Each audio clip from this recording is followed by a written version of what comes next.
بسم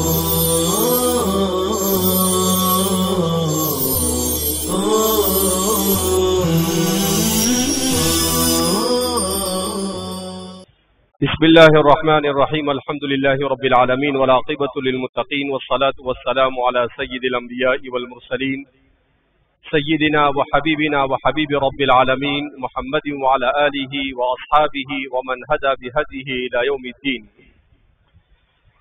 قال الله تبارك وتعالى في كتابه المجيد والفرقان الحميد: فأعوذ بالله من الشيطان الرجيم بسم الله الرحمن الرحيم والذین جاہدوا فینا لنہدینہم سبلنا. عزیز طلبہ، خاموشی کے ساتھ بیٹھ جائیں. شروع سال سے میری کوشش رہی کہ کسی طرح سے آپ حضرات کے درمیان کچھ باتیں آ جائے، مگر کثرت سے اسفار وغیرہ کی وجہ سے موقع نہیں مل سکا. آج میں نے سوچا کہ جمعہ کو عام طور پر سفر رہتا ہے، یہاں پر رہنا نہیں ہوتا ہے، تو اس لیے میں نے کہا کہ آدھا گھنٹہ آپ حضرات کے سامنے کچھ گفتگو ہو جائے. سب سے پہلے ہم سب اللہ کا شکر ادا کرتے ہیں کہ اللہ رب العزت نے فتنوں کے اس تاریک دور میں مجھے اور آپ کو اپنے دین کو سیکھنے سکھانے کے لیے جمع کیا. وَلِلَّهِ الْحَمْدُ عَلَى ذَلِكَ. اس پر ہم اللہ کا جتنا بھی شکر ادا کریں کم ہے. لَإِن شَكَرْتُمْ لَأَزِيدَنَّكُمْ وَلَإِن كَفَرْتُمْ إِنَّ عَذَابِي لَشَدِيدٌ. اگر تم شکر ادا کرو گے تو اللہ نعمت میں اضافہ کرے گا. شکر کی دو قسمیں ہیں، ایک تو انسان زبان سے شکر ادا کرے اور دوسرا انسان اپنے عمل سے شکر ادا کرے. زبان سے شکر ادا کرنے کا طریقہ امام ابو حنیفہ رحمہ اللہ فرماتے ہیں. ان سے کسی نے پوچھا کہ حضرت آپ کے علم میں اتنی برکت اور اضافہ کیوں ہوا؟ تو کہا جب بھی کوئی علمی بات میں سیکھتا ہوں، جب بھی کوئی بات مسئلہ مجھے سمجھ میں آتا تھا طالب علمی کے زمانے سے، تو میں کہتا تھا الحمدللہ. کیا کہتا تھا؟ جب میں الحمدللہ کہتا تھا تو اللہ نے کہا ہے لَإِن شَكَرْتُمْ لَأَزِيدَنَّكُمْ. اگر تم شکر ادا کرو گے تو ہم اضافہ کریں گے. تو اللہ نے اس میں اتنا اضافہ کیا کہ آج آپ اس کو دیکھ رہے ہیں. تو اس لیے یہ ایک صفت ہے جس صفت سے ہم لوگ محروم ہیں. یہ صفت پیدا کرنی پڑتی ہے. آپ نے استاد کو سبق سنا دیا تو سبق سنانے کے بعد آپ کی زبان سے آپ کے دل میں کیا آنا چاہیے؟ الحمدللہ. استاد کوئی بات سمجھا رہا ہے، آپ کو سمجھ میں آ گئی، آپ کو کیا کہنا چاہیے؟ الحمدللہ. تو یہ ایک عادت ڈالنی چاہیے ہم کو. تو یہ ہے قولی شکر قولی جس کو کہتے ہیں. زبان شکر لسانی، زبان کے ذریعے سے اللہ کا شکر ادا کرنا. جب بندہ اس کا عادی بنتا ہے تو پھر آہستہ آہستہ شکر عملی کی طرف جاتا ہے. شکر عملی کیا ہے؟ شکر عملی یہ ہے کہ اللہ نے انسان کو جو صلاحیت عطا فرمائی اور جس کام کے لیے جمع کیا اس کام میں اپنے آپ کو ہماتن مشغول کرنا. یہ کیا ہے؟ شکر عملی. یہ کیا ہے؟ شکر عملی. آپ کے والدین نے آپ کو یہاں پر کیوں بھیجا ہے؟ طلب العلم. کس کے لیے بھیجا ہے؟ طلب علم. آپ یہاں آ کر ہماتن علم میں مشغول ہو گئے. اس کا مطلب یہ ہے کہ آپ نے اپنے والدین کے بھیجنے کے مقصد کو پورا کیا. آپ جب خود یہاں پر آئے تو آپ کا مقصد کیا تھا؟ تاکہ آپ علم کو حاصل کریں. تو آپ علم کو حاصل کریں گے، اپنے مقصد کو پورا کریں گے، اپنے والدین کے مقصد کو پورا کریں گے. اور خود نبی کریم صلی اللہ علیہ وسلم نے ارشاد فرمایا کہ یا تو علم حاصل کرو، یا علم کی مجلس میں بیٹھو، یا علم والوں سے محبت کرو، اور اس کے علاوہ اور کچھ نہ کرو. تو انسان کے لیے اس سے بڑی سعادت اور کیا ہو سکتی ہے کہ اللہ رب العزت نے ہمیں خود طالب علم بنا دیا. لہذا اس بنا پر یہ مقاصد بعثت میں نبی کریم صلی اللہ علیہ وسلم نے جس مدرسے کی بنیاد ڈالی وہ مدرسہ کون سا مدرسہ تھا؟ جہاں پر صفہ، اس سے پہلے بھی ایک مدرسہ تھا جس کو بیت ارقم ابن ابی ارقم کہتے ہیں. میں اس کو ایسے تطبیق دیتا ہوں کہ بیت ارقم ابن ابی ارقم یہ غیر اقامتی درسگاہ تھی اور صفا یہ اقامتی درسگاہ تھی. کون سی اقامتی؟ اقامتی. دونوں میں فرق ہے. کیا مطلب کہ بیت ارقم ابن ابی ارقم مکہ مکرمہ میں اسلام کے ابتدائی دور میں حضرت ارقم ابن ابی ارقم کا بہت بڑا گھر تھا. صحابہ دین کو سیکھنے کے لیے رسول اللہ صلی اللہ علیہ وسلم کی خدمت اقدس میں وہاں پر حاضر ہوتے تھے.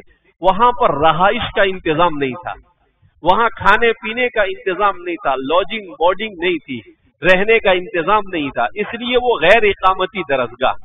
پھر اس کے بعد جب مدینہ منورہ آ گئے تو وہاں پر مکہ میں چونکہ صرف مکہ والے تھے, باہر سے آنے والا کوئی نہیں تھا, صرف مکہ والے تھے, اس لیے وہاں پر ہاسٹل کی ضرورت نہیں تھی. لیکن جب مدینہ آ گئے تو مدینہ آنے کے بعد مختلف خطوں سے لوگ, کوئی یمن سے آ رہا ہے, کوئی شام سے آ رہا ہے, کوئی عراق سے آ رہا ہے, مختلف علاقوں سے لوگ آ رہے ہیں. لہذا اب یہاں پر ضرورت پڑی اقامتی درسگاہ کی, تو اب یہاں پر قائم کیا گیا صفا, مدرسہ صفا. تو یہ دوسرا مدرسہ ہے اقامتی درسگاہ, جہاں پر کھانے پینے کا انتظام تھا, مگر جیسا ہمارے یہاں ہے ایسا نہیں تھا کہ ٹائم ٹو ٹائم کھانا, ٹائم ٹو ٹائم سونا, ٹائم نہیں. وہاں ایسا تھا کہ پڑھنا تو برابر تھا, 24 گھنٹے میں سے 14 گھنٹے تعلیم ہوتی تھی, مگر سونا کیسا, ان کے پاس گدی نہیں تھی, سونا ایسا, ان کے پاس اوڑھنے کے لیے کچھ نہیں تھا, پہننا ایسا کہ اصحاب صفا کے پاس اپنے بدن کو ڈھانپنے کے لیے صحیح ڈھنگ کے کپڑے بھی نہیں ہوتے تھے.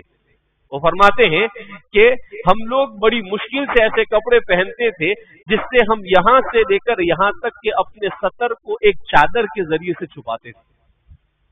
کیسے چھپاتے تھے؟ اور وہاں کے مدرسے کے کھانے کی صورتحال کیسی تھی؟ وہاں کوئی مطبخ نہیں تھا, کسی کے پاس کھجور ہے وہ لا کر رکھ دیتا تو وہ لوگ کھا لیتے تھے, کسی کے یہاں دودھ ہے وہ لا کر رکھ دیتا, کھا لیتے. کبھی 4-4 6-6 دن گزر جاتے, کوئی کھانا نہیں لاتا تو وہ چپ چاپ بیٹھے رہتے, وہ کسی کے پاس بھیک مانگنے کے لیے جاتے نہیں تھے.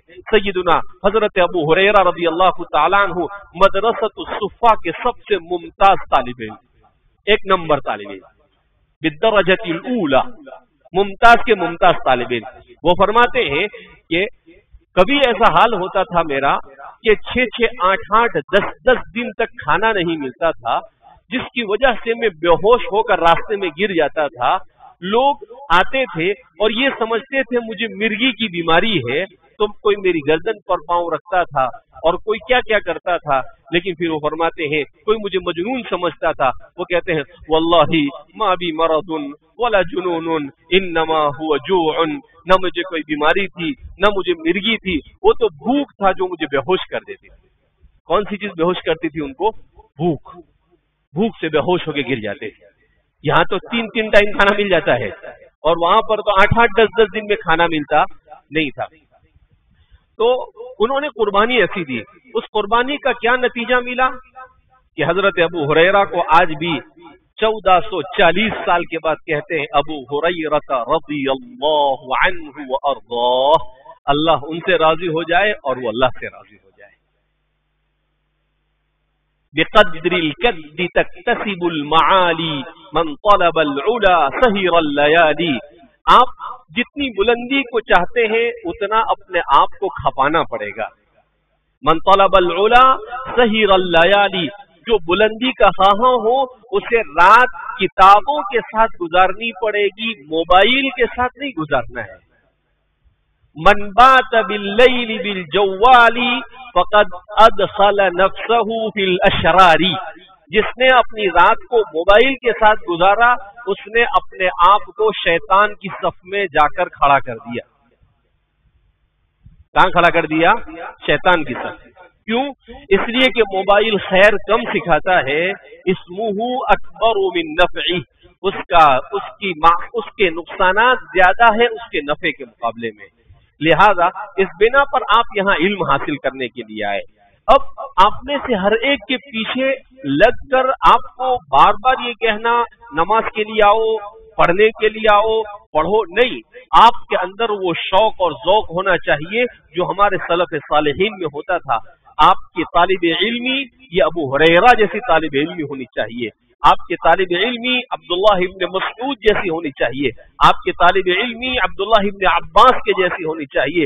حضرت عبداللہ ابن عباس رضی اللہ تعالیٰ عنہ خاند رسول کیا حضور کے چچازاد بھائی، اور حضور ان کے خالو بھی ہوتے تھے، حضرت میمونہ ان کی خالہ ہوتی تھی، مگر اتنی محنت کی جو فرماتے ہیں کہ جزیرۃ العرب کی سخت گرمی میں جس صحابی کے بارے میں سنتا تھا کہ یہ صحابی رسول اللہ صلی اللہ علیہ وسلم کی فلاں حدیث بیان کرتے ہیں، تو میں ان کے دروازے پر گرمی کے موسم میں جا کر بیٹھ جاتا تھا۔ دھول اڑتی تھی، میری آنکھوں میں آتی تھی، میں دھول سے بھر جاتا تھا، میں ہمت نہیں کرتا تھا کہ اس صحابی کے دروازے کو کھٹکھٹاؤں۔ کیوں؟ اس لیے کہ استاد کے ادب کے خلاف ہے۔ میں کھڑا رہتا تھا، کبھی گھنٹوں کھڑا رہتا تھا، اس کے بعد کوئی باہر آ کر پوچھتا تھا کہ بھئی کیا کام ہے، تو میں کہتا کہ صحابی جو گھر میں ہے ان کا انتظار کر رہا ہوں۔ تو بہت سارے صحابہ کہتے یہ ابن عم رسول اللہ، اے اللہ کے رسول کے چچا کے بیٹے، آپ کیوں اتنی تکلیف اٹھا رہے ہو؟ تو وہ کہتے، میں کہتا علم کے لیے اسی طرح سے تکلیفیں اٹھانی پڑتی ہے، علم کے لیے ایسے ہی تکلیف اٹھانی پڑتی، علم ایسے نہیں آتا ہے، اس علم کے لیے بڑے جتن جتنے پڑتے ہیں۔ حضرت مولانا سعید صاحب پالنپوری نور اللہ مرقدہ جو دارالعلوم دیوبند کے شیخ الحدیث، جو ابھی حضرت کا انتقال ہوا 1-1.5 سال پہلے، حضرت نے لکھا ہے کہ مدرسے میں پڑھے رہنے سے کچھ نہیں ہوتا ہے، مدرسے میں رہ کر پڑھنے سے انسان بنتا ہے۔ کہا آج صورتحال یہ ہے کہ ہمارے بچے مدرسوں میں 10-10, 20-20 سال پڑے رہتے ہیں۔ کیسے رہتے ہیں؟ پڑے رہتے ہیں۔ مفتی اعظم پاکستان حضرت مفتی شفیع صاحب نور اللہ مرقدہ وہ فرماتے ہیں کہ آج کے زمانے کے طلبہ کا حال یہ ہے کہ جاء حمارا صغیرا ہزیلا ورجع حمارا کبیرا سمینا، مدرسے میں آتے ہیں دبلے پتلے چھوٹے سے، اور پھر مدرسے سے واپس جاتے ہیں تو موٹے تازے ہو کر جاتے ہیں، علم کے اعتبار سے کچھ نہیں ہوتا ہے۔ کہا ایسا لگتا ہے کہ ایک گدھا آیا تھا جو چھوٹا سا بچہ تھا اور واپس گیا بڑا ہو کر، اس کے علاوہ اس نے کچھ سیکھا نہیں۔ حضرت مولانا تقی صاحب فرماتے ہیں کہ ایک مرتبہ ہمارے والد صاحب نے طلباء میں اس طرح سے بیان کرتے ہوئے طلباء سے پوچھا کہ میں آپ سے پوچھنا چاہتا ہوں طالب علم کی تعریف کیا ہے؟ تعریف کی تعریف معلوم ہے؟ ارے بھائی تعریف کی تعریف معلوم ہے، تعریف کی بھی تعریف ہوتی ہے۔ تعریف کی تعریف ہے ما یبین بہ حقیقت الشیء۔ تعریف کی تعریف کیا ہے؟ ما یبین بہ حقیقت الشیء۔ تعریف کہتے ہیں جس کے ذریعے سے کسی چیز کی حقیقت کو بیان کیا جاوے، جس کے ذریعے سے کس کو بیان کیا جاوے؟ جیسے علم فقہ کی تعریف آپ نے پڑھی، کیا تعریف پڑھی؟ امام ابو حنیفہ فرماتے ہیں معرفت النفس ما لها وما عليها، معرفت النفس ما لها وما عليها، انسان کے نفس پر کیا کیا ذمہ داریاں ہیں اس کا جاننا، یہ ہے علم فقہ۔ یہ کیا ہے؟ علم فقہ۔ آپ نے ہدایت النحو کے اندر میں تعریف پڑھی، کس کی تعریف پڑھی؟ نحو کی۔ کیا پڑھی؟ النحو علم بأصول يعرف بها أحوال أواخر الكلم الثلاث من حيث الإعراب والبناء وكيفية تركيب بعضها مع بعض۔ ارے پڑھا نا؟ اللہ عربی دوم والے بیٹھے ہیں کہ نہیں ہے؟ عربی سوم والوں پڑھ کر آئے کہ نہیں آئے؟ کہ وہ نسو حظا مما درسوا بھی، جو کچھ پڑھا تھا اس کو بلا دیا پیچھے؟ نہیں تو پڑھا نا آپ نے؟ تو اس کو تعریف کہتے ہیں علم بأصول يعرف بها احوال اواخر الكلم الثلاث من حيث الاعراب والبناء وكيفية تركيب بعضها مع بعض۔ یہ کس کی تعریف ہے؟ علم نحو کی تعریف ہے۔ تو آپ نے اسی طریقے سے انہوں نے پوچھا کہ طالب علم کی تعریف کیا؟ کیا پوچھا؟ طالب علم کہ طالب علم کی حقیقت کیا ہے؟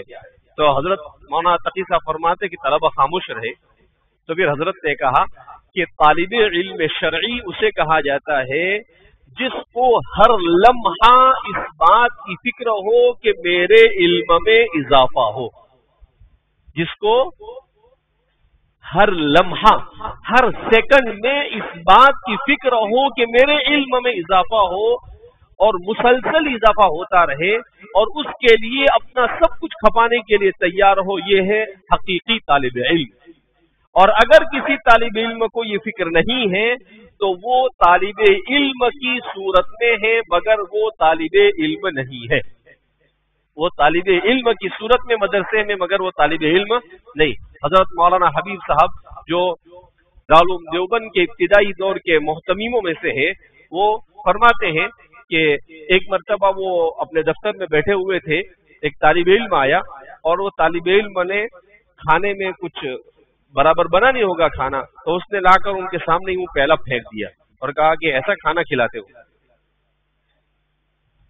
تو فرماتے ہیں کہ وہ یوں کر کے دیکھنے لگے اس اوپر سے لے کر نیچے تک، کچھ بولا نہیں ہے۔ طالب علم چلا گیا، تو پھر بازو میں بیٹھے ہوئے تھے دوسرے مولانا، انہوں نے کہا کہ حضرت کیا ہوا، آپ اس کو اوپر سے نیچے برابر مسلسل دیکھے جا رہے تھے؟ تو حضرت نے کہا کہ اصل میں نے خواب دیکھا کچھ دنوں پہلے، اس میں نے دیکھا کہ جہاں پر دارالعلوم بنا ہے وہاں پر دودھ تقسیم ہو رہا ہے۔ کیا تقسیم ہو رہا ہے؟ دودھ۔ کوئی کٹورا بھر کر لے جا رہا ہے، کوئی بالٹی بھر کر لے جا رہا ہے، تو اس میں سب تھے لیکن یہ نہیں تھا، اس میں سب تھے مگر یہ طالب علم نہیں تھا۔ کہا میں نے اس خواب کی تعبیر یہ سمجھی ہے کہ وہ دودھ نہیں تھا، وہ علم تھا۔ وہ کیا تھا؟ علم تھا۔ تو کوئی کٹورا بھر کر علم لے جا رہا تھا، یعنی اتنی محنت کر رہا تھا کہ اس کو کٹورے کے بقدر علم مل رہا تھا۔ کوئی بالٹی بھر کر علم لے جا رہا تھا، کوئی 2 بالٹی بھر کر علم لے جا رہا تھا۔ حکیم الامت حضرت تھانوی جیسے لوگ ہوں گے وہ 2 4 4 بالٹیاں بھر کر کیا ہو گئے ہوں گے، لے گئے ہوں گے۔ تو یہ مجھے اس میں دکھا نہیں۔ تو پھر کہا کہ مجھے یہ بات سمجھ میں آئی کہ یہ طالب علم نہیں ہے مگر ایک بدماش ہے جو طالب علم کی صورت میں ہمارے مدرسے میں آ گیا ہے۔ سمجھ میں آئی بات؟ تو طالب علم کس کو کہتے ہیں؟ اس کو کھانے سے مطلب نہیں، اس کو سونے سے مطلب نہیں، اس کو موبائل سے مطلب نہیں، اس کو رہنے سے مطلب نہیں، اس کو گرمی اور سردی سے مطلب نہیں، اس کو مطلب ہوتا ہے علم سے۔ اس کو کس سے مطلب ہوتا ہے؟ علم سے۔ علم کہ میرے علم میں اضافہ ہو رہا ہے یا نہیں، میں محنت کر کر کچھ بن رہا ہوں یا نہیں، یہ فکر اپنے دل و دماغ پر جنون کی حد تک سوار کر لینا۔ اگر آپ نے اس فکر کو سوار کر لیا تو خدا پاک کی قسم دنیا میں اللہ آپ سے وہ کام لے گا کہ رہتی دنیا تک آپ کو یاد کریں گے اور اللہ اپنی رضامندی کا پروانہ بھی عطا فرما دے گا انشاءاللہ۔ سمجھ میں آئی بات؟ تو اس لیے طالب علم حقیقی بننا چاہیے۔ طالب علم حقیقی بننے کے لیے کیا کرنا پڑے گا؟ وَجَاهِدُوا فِي اللَّهِ حَقَّ جِهَادِهِ، اس کے لیے اپنے نفس کے ساتھ جہاد کرنا پڑے گا۔ کس کے ساتھ؟ یہ سب سے بڑا دشمن کون ہے؟ نفس ہے۔ آپ کا نفس کہے گا ارے پڑھ کے کیا ملنے والا ہے، چپ چاپ موبائل دیکھتا بیٹھنا۔ وہ آپ کو کبھی گیم کھلائے گا، کبھی آپ کو پکچر دکھائے گا، کبھی سیریل دکھائے گا، کبھی IPL دکھائے گا، کبھی کیا دکھائے گا، آپ اسی میں۔ حالانکہ آپ اپنی زندگی کے قیمتی اوقات کو اگر موبائل میں، دوستی اور یاری میں اور بیکار چیز میں ختم کر رہے ہیں، قسم بخدا خسرت دنیا والآخرہ، سوائے دنیا اور آخرت کے خسارے کے اور کچھ نہیں کر رہے ہیں۔ حضرت قاری صدیق صاحب باندھوی رحمۃ اللہ علیہ فرمایا کرتے تھے، بچپن میں ہم نے حضرت کے ساتھ بہت سفر کیے، تو حضرت فرماتے تھے کہ جو طالب علم مدرسے میں آتا ہے اور مدرسے کا کھا پی کر پڑھتا نہیں ہے، اس طالب علم کو مدرسے کے بعد کی زندگی میں فاقے کی زندگی گزارنی پڑے گی۔ کیوں؟ حضرت سے پوچھا کسی نے کیوں حضرت؟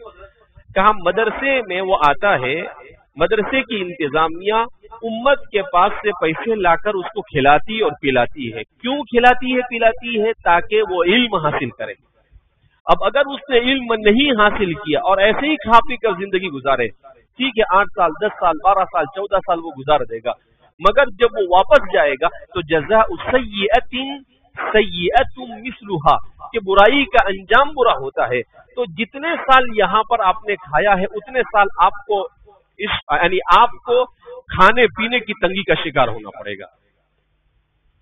حضرت کی بات سن لی، اس کے بعد بچپن میں سنی تھی ہم لوگوں نے حضرت سے براہ راست، اس کے بعد ہم نے دیکھا کہ بہت سارے ایسے طلباء جو پڑھ کر گئے یہاں، مگر پڑھنے کے زمانے میں وہی ہم لوگ جب پڑھتے تھے اس زمانے میں کوئی پینٹ پہنتا تھا، کوئی پکچر دیکھتا تھا، کوئی کلاس میں نہیں بیٹھتا تھا. ان لوگوں کی زندگی میں اللہ کے گھر میں بیٹھ کر کہہ رہا ہوں، بلا مبالغہ کہہ رہا ہوں کہ ان کی زندگی آج ایسی ہے، یہ تو کسی کا نام ظاہر نہیں کرنا چاہیے، ورنہ وہ نام ظاہر کر کر اس آدمی کو آپ کے پاس یہاں کھڑا کر کر میں بتا سکتا تھا، لیکن اسلام نے کہا کہ بھئی پردہ پوشی کرنی چاہیے. میں جانتا ہوں ایسے آدمیوں کو جنہوں نے اس طرح سے زندگی گزاری طالب علمی کے زمانے میں، آج ان کی صورتحال یہ ہے کہ ان کے کھانے پینے کے بھی پھانپے ہیں، کھانا پینا بھی ملتا، پریشانی حال زندگی ہے. خود میرے اپنے ساتھ پڑھنے والے میں ان کو جانتا ہوں، اتنی بری حالت ہے. ان کو مدرسوں میں میرے ساتھ پڑھے تھے تو کبھی میرے پاس آتے تھے تو کہا کہ فلاں مدرسے میں جاؤ، لیکن گٹکے کی عادت، کس کی عادت؟ یہ گل ہے، گٹکا ہے، یہ سب بہت بیکار عادتیں ہیں، آپ کو مستقبل میں برباد کر دے گی یہ چیزیں. تو اس کی عادت اس کو تو 2-4 دن 5 دن 15 دن میں ہوئے اور وہاں سے ناظم صاحب فون کرے کہ بھائی یہ آپ نے بھیجا ان کو، یہ تو بہت گٹکے کھاتے ہیں، یہ ہمارے یہاں نہیں چلیں گے، بھیج دیا اس کو. پھر کہیں گئے بولے یہ نماز نہیں. طالب علمی کے زمانے میں اگر آپ نے اپنے آپ کو پڑھنے کا، محنت کا اور نماز کا عادی نہیں بنایا، یہاں سے نکلنے کے بعد آپ کبھی بھی اچھی عادت کے عادی نہیں بن سکتے. کیوں معلوم؟ اینٹ جو ہوتی نا اس کو بھٹے میں بناتے ہیں، وہ جس سانچے میں اس کو بناتے ہیں اگر وہ سانچا ٹیڑھا ہو جائے یعنی بینڈ ہو جائے، اسی میں مٹی بھر دو اور اینٹ بناؤ تو اینٹ کیسی بنے گی؟ ٹیڑھی بنے گی نا. تو آپ ابھی یہاں پر ہیں تو ابھی آپ اسی کچی اینٹ کے سانچے کی طرح ہیں. یہ مدرسے کے طالب علمی کے زمانے کی زندگی وہ کیسی آپ کی؟ اگر اس زندگی میں آپ ٹیڑھے ہو گئے تو جیسے اس اینٹ کو کبھی سیدھا کیا جا سکتا نہیں، ایسے ہی آپ بھی یہاں سے جانے کے بعد کبھی سیدھے نہیں ہو سکتے، کبھی بھی سیدھے ہو سکتے نہیں. اس لیے آپ کو سمجھنا چاہیے کہ یہ مدرسے کی جو زندگی ہے 5 10 7 2-4 سالہ زندگی، یہ زندگی یہ کھیل تماشا نہیں ہے. اس پوری زندگی پر آپ کی دنیا اور آخرت کا مدار ہے. اس کا مدار ہے آپ کی دنیا اور آخرت کا مدار ہے. یا تو یہاں پر محنت سے آپ نیک صالح اور محنتی طالب علم بن کر جائیں گے تو آپ دنیا اور آخرت میں سرخرو ہوں گے، اور اگر یہاں پر آپ نے اپنے آپ کو برباد کیا، رب ذوالجلال کی قسم دنیا کی کوئی طاقت آپ کی مدد نہیں کر سکے. سمجھ میں آئی بات؟ اس لیے ہمارے طلباء کو اپنی زندگی پر سوچنا چاہیے کہ ہم کون ہیں. آپ کون ہیں؟ آپ طالبان علوم نبوت ہے. اللہ نے آج ہمیں دیا ہے پنکھے ہیں، لائٹ ہے، بلڈنگ ہے، کمرے ہیں، ورنہ کہاں پہلے کچھ تھا؟ کچھ نہیں تھا. اپنا جان، اپنی مال، اپنا وقت، اپنی زندگی سب کچھ اپنا ہوتا تھا. کوئی وظیفہ ملتا نہیں تھا، کوئی بستر دیتا نہیں تھا، کوئی کمرہ نہیں ملتا تھا. اپنے اپنے طور پر لوگ پڑھتے تھے. اور کیسا پڑھتے تھے؟ بقی ابن مخلد بہت بڑے محدث گزرے ہیں، امام احمد ابن حنبل کے شاگرد ہیں. بقی ابن مخلد کے بارے میں آتا ہے خرج من بیتہ وما نبت علی وجہہ شعر. وہ اندلس سے علم حاصل کرنے کے لیے عراق آئے، کئی ہزار کلومیٹر ہے، اور فرماتے ہیں کہ جب وہ اپنے گھر سے نکلے تو ان کے چہرے پر داڑھی نہیں تھی. وَرَجَعَ وَقَدِ ابْيَضَّتْ لِحْيَتُهُ. جب اپنے گھر پر واپس گئے تو پورا اندلس ان کے استقبال کے لیے باہر آیا، مگر کب واپس ہوئے؟ 45 سال کے بعد واپس ہوئے، جبکہ آپ کی داڑھی سفید ہو چکی تھی. کتنے سال علم حاصل کیا؟ 45 سال. لیکن اس کے بعد کیا ہوا؟ پھر اس کے بعد جب اندلس گئے تو پھر کیا ہوا؟ وہ فقیہ اندلس کے سب سے بڑے فقیہ اور محدث ٹھہرے. ارے سمجھ میں آئی بات؟ ہم تو 5-10 سال میں پریشان ہو جاتے ہیں، پوری پوری زندگیاں علم کے پیچھے کھپا دیتے تھے. تو ہمارے اسلاف کی زندگی پڑھیے. اگر آپ کے اندر شوق نہیں پیدا ہو رہا ہے تو آپ پڑھیے ایسی کتابوں کو جس میں ہمارے بزرگوں کے یہ واقعات اور حالات لکھے ہیں، جس میں لکھا ہے کہ وہ کیسے کیسے طالب علمی کی زندگی کے اندر میں انہوں نے اپنی زندگیاں گزاری اور کیسی مشقتوں کے ساتھ انہوں نے علم کو حاصل کیا۔ آپ اس کو پڑھیں گے عبرت کی نگاہ سے تو اللہ آپ کو علم کا شوق نصیب فرمائے گا۔ تو سب سے پہلی بات یہ کہ ہمارا ہر طالب علم یہ نیت کرے کہ میں طالب علم بن کر آیا ہوں تو مجھے طالب علم حقیقی بننا ہے، انشاءاللہ بننا ہے نا۔ کیا بننا ہے؟ طالب علم حقیقی، نام والا طالب علم نہیں، کام والا طالب علم۔ کیسا طالب علم؟ کام والا۔ اور وہ کون ہے؟ جس کو ہر لمحہ علم کی فکر ہو، چاہے میرا علم دین ہو چاہے علم دنیا، اس میں میرا اضافہ ہونا چاہیے۔ علم کے باب میں سستی نہیں، کلاس میں نیند نہیں آنی چاہیے۔ کلاس میں نیند آ رہی اس کا مطلب یہ ہے کہ آپ کو پڑھنے کا شوق نہیں ہے۔ میں ابھی بچوں کو سنا رہا تھا کہ امام نووی رحمۃ اللہ علیہ کے حالات میں لکھا ہے، امام نووی فرماتے ہیں میں نے 16 سال علم حاصل کیا، ما ذاق ظہری طعم الارض، 16 سال تک جب تک میں نے علم حاصل کیا میری پیٹھ نے زمین کا مزہ نہیں چکھا۔ اب سمجھے کیا مطلب اس کا؟ یعنی 16 سال جب تک کہ طالب علم بنا وہاں تک کہ کبھی زمین پر لیٹ کر سویا نہیں۔ ارے کچھ سمجھ میں آ رہا ہے؟ کوئی کہانی اور اسٹوری نہیں بتلا رہا ہوں، انہا حقیقہ، یہ حقیقت ہے۔ خود بیان کرتے 16 سال تک سوئے نہیں، 16 سال تک سوئے نہیں۔ یہاں تو ایک دن تھوڑا سا لیٹ ہو گئے، آج 1 بجے تک پڑھ رہا تھا نا تو صبح میں آنکھ نہیں کھلی، اور وہاں 16 سال تک سوئے نہیں۔ وہ امام نووی ان کی عمر 40-42 سال ہوئی اور کتنی کتابیں لکھی؟ 100 کتابیں لکھی، اس میں سے 40 سال کی عمر، صرف 40 سال کی عمر 100 کتابیں لکھی، اس میں سے المجموع ان کی کتابیں، ایک کتاب 70 جلدوں میں ہے علم فقہ پر۔ کتنی جلدوں میں؟ ارے 17 نہیں، 70، 7 اور 0 سمجھتا ہے نا؟ ایک کتاب، کوئی کتاب 10 جلدوں میں، کوئی 15 جلدوں میں، اور ہر فن میں، حدیث میں کتابیں لکھی، تفسیر میں لکھی، فقہ میں لکھی، لغت میں لکھی، کوئی فن چھوڑا نہیں انہوں نے، ہر فن میں کتابیں لکھی۔ تو اس لیے اللہ رب العزت انسان کے اندر جب صحیح طلب ہوتی ہے، محنت ہوتی ہے، دعا کرتا ہے، علم پر عمل کرتا ہے تو اللہ وقت میں برکت دیتا ہے۔ امام نووی تک اتنے دور بھی جانے کی ضرورت نہیں۔ ابھی آج سے 150 سال پہلے ہمارے ہندوستان کی ایک بہت عبقری شخصیت گزری ہے، علامہ عبدالحی فرنگی محلی رحمۃ اللہ علیہ، جن کو علامہ لکھنوی اور الامام اللکھنوی سے آج کے علماء ان کو یاد کرتے ہیں۔ انہوں نے کتنی عمر پائی؟ 40 سال عمر پائی، اور کتنی کتابیں لکھی؟ 130 کتابیں لکھی، اور سب کتابیں عربی میں، ایک بھی اردو میں نہیں۔ سب کتابیں کس میں لکھی؟ عربی میں، 5 جلد 10 جلد میں۔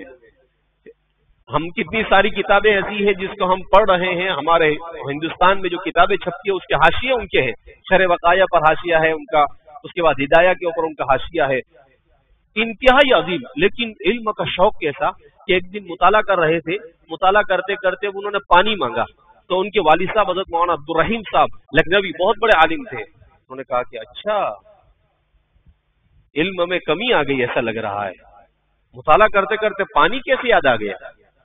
تو وہ خادم سے کہا اس کو پانی مت دو، اس کو مٹی کا تیل دے دو، گلاس میں بھر کر۔ کیا دے دو؟ وہ مطالعے میں مگن تھے، ان کو دیا، اور وہ انہوں نے سونگا نہیں لیا اور فٹ سے پی گئے اور پھر کتاب پڑھنا شروع کر دی۔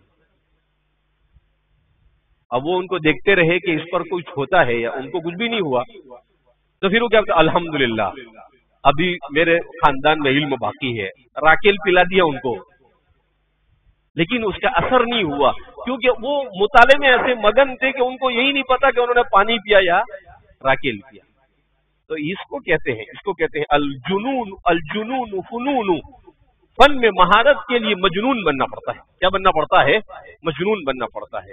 اس لیے ہمیں اپنے آپ کو عبدالحی فرنگی محلی جیسا طالب علم بنانا چاہیے، با ادب طالب علم بنانا چاہیے، اپنے آپ کو صوم و صلاۃ کا پابند طالب علم بنانا چاہیے، نماز کا اہتمام ہونا چاہیے۔ ایسا نہیں کہ آپ کو کوئی بلانے کے لیے آئے تو آپ نماز، ارے بھائی نماز فرض ہے،